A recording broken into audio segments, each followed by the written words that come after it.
Hi, this is Corey Johnston, and today's lesson is going to come from Job's 3rd chapter, but we're actually going to begin in the 11th verse of the preceding chapter in order to place it in its context. But before we do that, we just want to approach the book itself in its wider, more general, broader literary context. Job belongs to the genre of Old Testament wisdom literature. More specifically, it's a theodicy, which attempts to explore or explain the relationship between suffering and the righteous.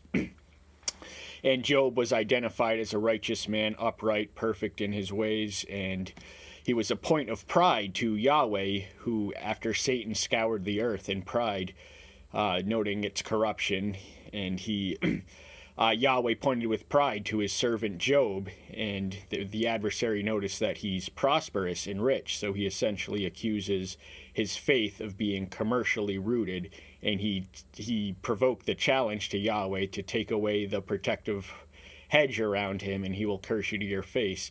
This he does not do, and yet they're not the characters, and Plato is generally recognized as the creator or inventor of the dialogue as a literary genre, and in some sense that is correct because he wrote multitudes of works in that format. But Job actually is the original dialogue as a literary form, or maybe thought of that. It's the earliest chronologically written book in the Old Testament. Its origins are generally believed to be traced to the early post-patriarchal period, so that would be in between Joseph and Moses. And I've even conversed with at least one Jewish rabbi who denies the historicity of Job as a character, but I've never heard anything like that from the Christian community, although I haven't investigated extensively. But more to the point, and 3 of the friends, this is the 11th verse of the 2nd chapter, of Job heard all of this evil that came on him, and each one came from his own place, Eliphaz the Temanite, and Bildad the Shuhite, and Zophar the Naamanite. They met together to come to sympathize with him and to comfort him. So Job carried a reputation. He was the leading man in the city of Uz, which corresponds to what would become Edomite territory.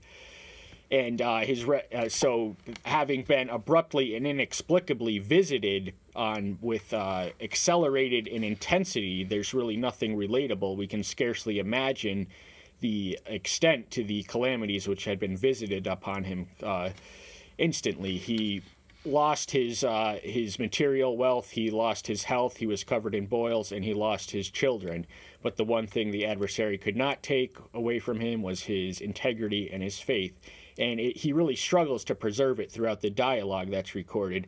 And the dialogue's counterpart characters are identified as Eliphaz the Temanite. Temanite was identified in reputable as a center of wisdom, as identified in Jeremiah 49:7.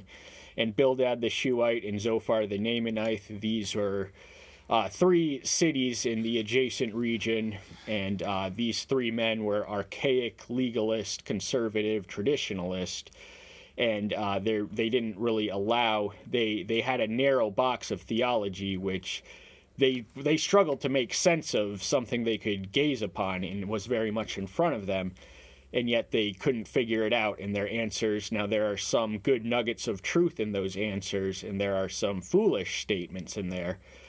And the purpose they came was to sympathize with him and to comfort him, and this may have been their purpose, but it was not the result. The line of advice and their seeming lack of empathy and their insistence on adhering to their rigid theology gave no comfort to Job, neither comfort nor answers. And they lifted up their eyes from a distance and did not recognize him, and they lifted their voices and wept. And each one tore his robe and sprinkled dust on his head toward the heavens. So they are beholding the object of concern at this moment, who is a wretched, physically deteriorating, he has boils on his skin, appearance, and the response of this is tears.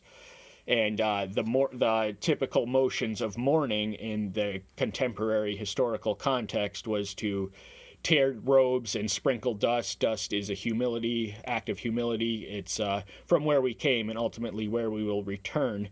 And they pointed their heads towards the heavens because they were trying to make sense of it. Then they sat down with him on the ground 7 days and 7 nights, and no one spoke a word to him, for they saw that the pain was very great. So the dialogue which ensues is the product of much reflection. Now, the calamities which had been visited upon Job happened within a 24-hour period, and so 7 days later he's trying to make sense of it, and after careful reflection and with his comforters and his mixed, after a day of stunned silence, we can imagine beholding the spectacle of a man who was once prosperous and now beggarly and sickly, the stunned silence that would have succumbed to us if we put ourselves in their shoes. And now to the heart of the lesson, the 3rd chapter, the opening verse reads, "After this, Job opened his mouth and cursed the day of his birth. Now, life itself is a blessing, so when we issue a curse against a blessing, we are essentially doubting God's goodness." And he didn't explicitly curse God. That was the line of advice offered by his wife. In chapter 1, verse 21, he refutes her line of advice, essentially saying, "Naked I came into this world, and naked I will leave. Yahweh gives, and Yahweh taketh away. Blessed be his name." And that is a remarkable line of faith, because one's faith truly would be tested in such a calamitous occasion. "And Job spoke and said, Let the day perish on which I was born, and the night it was said, A male child has been conceived." So his cursing is twofold. It's the day he was born and the day he was conceived. And we're not going to venture along this line of thought, but it is very scriptural that life begins at conception. "Let that day be darkness. Let not Elohah from above seek for it, nor let light shine upon it." So he wants it to be obliterated from memory, and as if it never happened, let it be subsumed in darkness. And Elohah is an interesting translation, which in the English translation most likely translates as God, but in the Hebrew there's a diversity which the English version does not capture. Elohim is a community of divine beings, Yahweh, Yahshua, and the Ruach Kadesh. Elohah, and it's a plural term in its declension, but Elohah is a singular version, so it could be any one of these figures, but most likely he's referring to the Father. "Let darkness and the shadow of death buy it back. Let a cloud dwell on it. Let all that blackens the day frighten it." So once more he's reiterating that he prefers that he was never even born or never even an idea. His existence is utterly contemptible, and he really has no reason to continue to cherish existence. "Look, let that night be silent. Let no singing come into it." So this is not an occasion to be praised, but an occasion to be mourned. And until very recently, Job was upright in character and prosperous in material prosperity, and he enjoyed a high standing, a superior socioeconomic status. He was the leading man of the town in which he hailed. "Let those curse it who curse the day, who are all ready to stir up Leviathan." Leviathan is the mythical sea dragon creature of Scripture, referred to in the book of Psalms and twice in the book of Job, or perhaps twice in one of the verses in chapter 42, I believe, and once here. But the reference is unmistakably to a mythical monster, and we can imagine from the inference that this mythical monster was an author of evil, or an agent thereof. "Let the stars of its twilight be dark. Let it wait for light, but have none, and let it not see the eyelashes of the dawn." So he doesn't only want this day to be obliterated from his memory and existence, but from its own. So that's an exponential extension of a desire for nothingness. "For it did not shut up the doors of my body, nor hide trouble from my eyes." Now, until this time, he was a prosperous man and had little occasion to complain. and he was always praise-minded towards Elohim. He honored his commandments and constantly gave him proper worship, and suddenly all this calamitous occasions occur, dramatic and accelerated in intensity. There's really nothing like it we can relate to. We can scarcely imagine it. For it did not shut up the door. Why did I not die from the womb, come forth from the body, and expire? Once more, he's wishing his death, or saying that it had not only wishing his death at the moment, but expressing the idea that it had been better if he had never been born. Why were there knees to receive me, or breasts for me to nurse on? He's questioning the purpose of maternal nurturing of a life that would reach the state that he finds himself now in. For now I would have been lying in peace. I would have slept. Then I would have been at rest. So rest is a present need in our natural situations. It rejuvenates us, and it is divinely appointed, so much so that it bears its own commandment, a day specifically allocated for rest and worship and fellowship. And but more to the point of the appropriate context, he's saying that the death know a peace that the living cannot know. So he's asking for an eternal sedative of death or non-existence. With kings and counselors of the earth, who built ruins for themselves, or with rulers who had gold, who filled their house with silver, or as a hidden untimely birth, as infants who never saw light.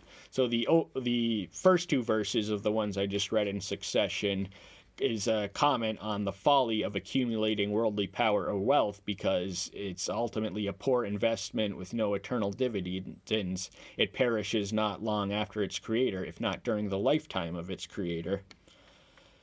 There the wicked cease raging, and the wary are at rest. So his conception of the afterlife is one where the violence and conflict of earth is subsumed, and the weary are at rest. Now life is weary and burdensome, yet we make it a struggle when we can make it a song. The prisoners rest together. They do not hear the voice of the oppressor. So now this is true, because in hell, what happens is our body, if we merit that destination, our bodies instantly evaporate in the lake of fire, and then our souls go to dwell in eternity, not in the lake of fire, but in eternal solitude and seclusion. So he does have an accurate conception of the hell experience. In that, so they're essentially prisoners, estranged, but a lot of people have the idea that the adversary is standing there with a pitchfork giving orders in a lake of fire, but that may be the case at the initiation of hell's inductees, but it's certainly not a perpetual state. The small and great are there, and the servant is free from his master. So there's no socioeconomic barriers, or everything is completely egalitarian. Death is the great equalizer, because it comes to us all equally, and it comes equally to us all. Why does he give light to the sufferer and life to the bitter of being? So he's questioning the provisions of these acts of manifold grace, which are light to someone who's suffering, that has a remedial quality. And life, he's questioning what purpose is there of living if they're going to be bitter by life itself. And he finds himself suddenly, inexplicably in that position, whereas he never had to before. Who are waiting for death, but it does not come, and search for it more than treasures. So Job is longing for death, yet can't quite bring himself to smash a rock over his head. We can imagine that suicide would have been a viable option to someone in his predicament, and he wants to express himself before he goes, and he does have a sense and yearning for posterity, as indicated in the 19th chapter of Job. I recently did a lesson on that. You can type in Corey Johnston Job 19, a prelude to the resurrection. who rejoices exceedingly, that they are glad when they find the grave. So this is his preeminent, loftiest ideal at this moment in time, is to cease living and to embrace death, and he would rejoice in its occasion. Why does he give light to a man whose way has been hidden, and whom Eloha has hedged in? So once more, he's questioning the purpose of a provision of manifold grace and light, which is essential for navigating ourselves through life, not physically and spiritually. And hedged in, that means Elohim is personally erecting a barrier of greater spiritual treasures from one he grants life to, but that's simply not in his nature, although he does permit the adversary to tempt us in order to test us, and he tests us because he loves us, and the adversary tempts us because he does not. For my sighing comes before I eat, and my groanings pour out like water. So self-conscious of his current state of groaning, and to his defense, he did hold in the expressions for 7 days prior to this unleashing, but it's really analogous to a dam being unflooded. For that which I greatly feared has come upon me, and that which I dreaded has overtaken me. Now, Job's situation almost exceeds the ordinary person's average conception of the worst thing that could possibly happen to one. There's really nothing like it in history as far as the intensity and the acceleration of his calamities. I have not been at ease, nor have I been undisturbed, nor been at rest, yet trouble comes. So he didn't envision himself in a place of peaceful neutrality prior to this occasion. Life demands movement, and to be at ease all the time is neither necessary nor healthy. And so he's utterly unprepared for the trouble which comes, and we can hardly blame him. And we do want to exercise caution and empathy with Job for the honest complaints that he administers in the course of his discourse, even if they are not, strictly speaking, theologically correct. And that concludes today's message. Thank you so much for tuning in. Tune in next time. Bye-bye.